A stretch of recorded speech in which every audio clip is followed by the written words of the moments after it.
नमस्कार मित्रों, एक बार पुनः मैं आपके समक्ष उपस्थित हुआ हूँ। आज का विषय बहुत ही रोचक है और हमारे घर में जो बच्चे हैं, जो माता पिता का सम्मान नहीं करते, बड़े बुजुर्गों का आदर नहीं करते, उनके लिए एक संदेश है कि पुत्र के क्या कर्तव्य हैं। दोस्तों, पुत्र के शास्त्रों में महत्वपूर्ण 3 कर्तव्य बताए गए हैं।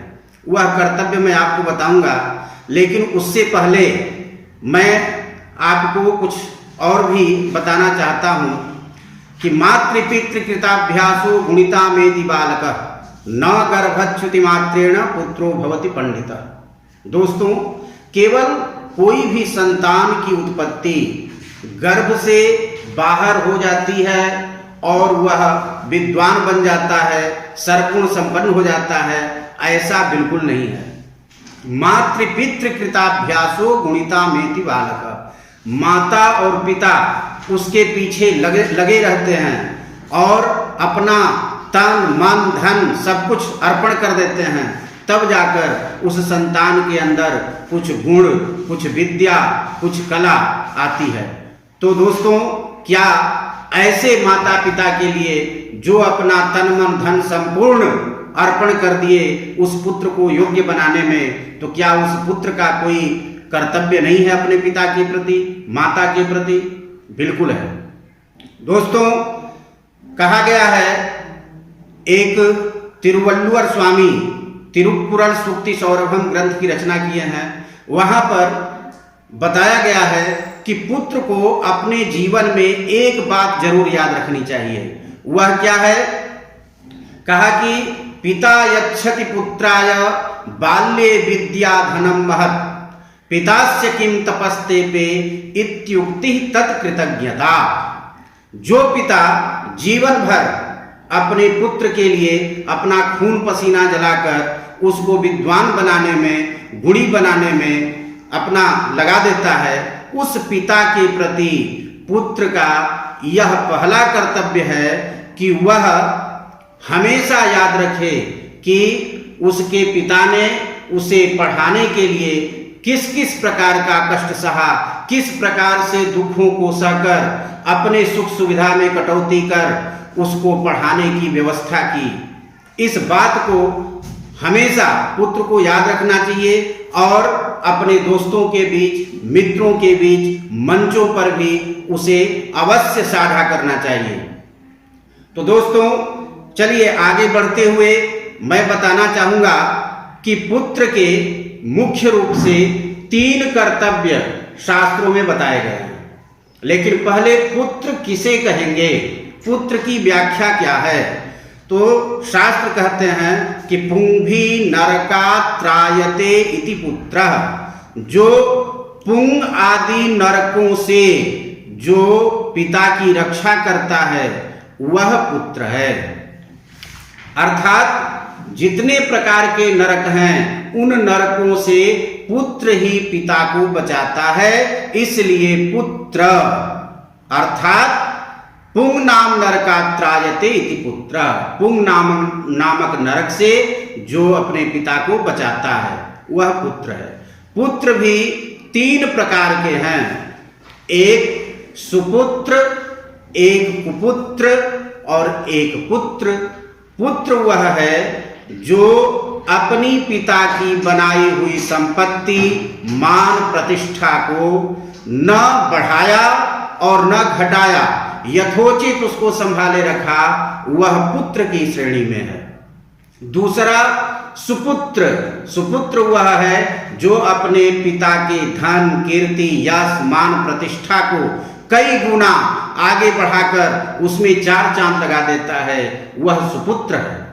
और तीसरा कुपुत्र वह है जो पिता के धन, प्रतिष्ठा, मान, सम्मान, मर्यादा का सत्यानाश कर देता है, मटिया मेट कर देता है, नष्ट कर देता है, वह कुपुत्र कहलाता है।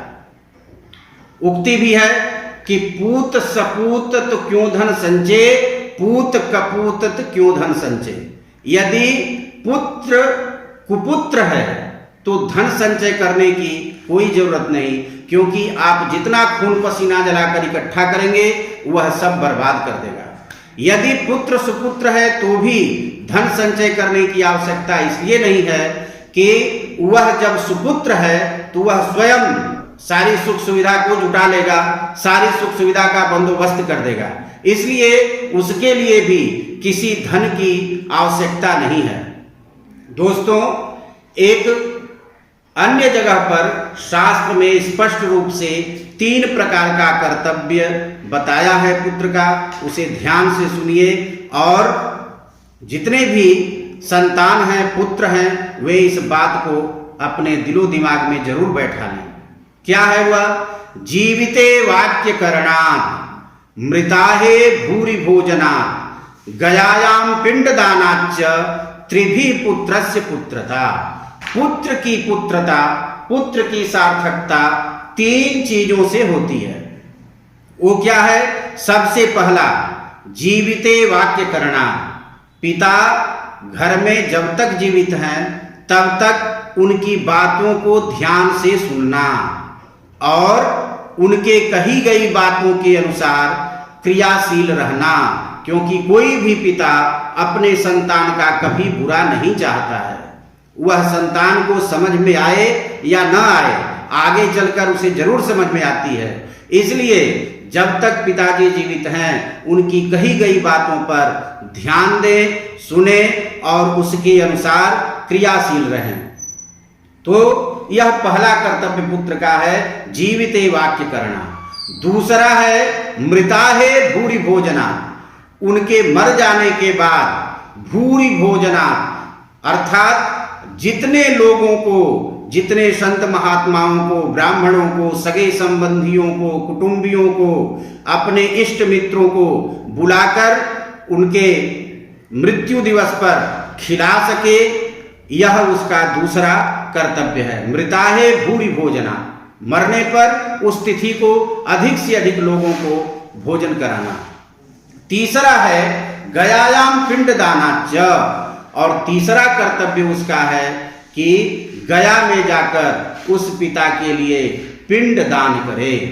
अगर यह तीनों कर्म वह पूरा करता है तो सच मायने में वह पुत्र है, वरना उसे पुत्र नहीं कह सकते, क्योंकि ऐसे पुत्र से पिता को केवल कष्ट मिलेगा और कुछ नहीं। दोस्तों, जब वह पुत्र पिंडदान करता है, अधिक से अधिक लोगों को खिलाता है, तो उसके पिता की आत्मा, उसके पूर्वजों की आत्मा जहां कहीं भी होती है वह तृप्त होती है, उसे तृप्ति मिलती है। इसलिए हमारे यहाँ व्यवस्था की गई है कि पितृपक्ष में या उस तिथि में तर्पण करना, पानी देना और पिंडदान करना, अन्न देना, भोजन देना, ताकि जितने भी पूर्वज हैं उन्हें वह प्राप्त हो सके। दोस्तों, पुत्र पैदा करने का शास्त्रों ने एक यह भी औचित्य बताया है कि जब तक हम हैं तब तक पितरों का पिंडदान कर रहे हैं, तर्पण श्राद्ध कर रहे हैं, देव पूजन कर रहे हैं, भगवत भजन कर रहे हैं, भक्ति कर रहे हैं। लेकिन हमारे बाद क्या? तो हम जब नहीं रहेंगे उस समय यह आपका एक छोटा दास, हे प्रभु मैं इसे रख कर जा रहा हूं, यह किसी भी प्रकार की कमी नहीं होने देगा। पितरों का तर्पण श्राद्ध भी करेगा, आपका पूजन भी करेगा, भक्ति भी करेगा, हमारी परंपरा को आगे बढ़ाते रहेगा, कभी भी आपकी सेवा में कोई कमी नहीं आएगी। यही पुत्र की पुत्रता है। तो दोस्तों, इसी के साथ मैं अपनी वाणी को विराम देता हूं। अगले वीडियो में मैं पुनः आपके सामने उपस्थित होऊंगा। तब तक आप सुखी रहें, स्वस्थ रहें, प्रसन्न रहें। धन्यवाद।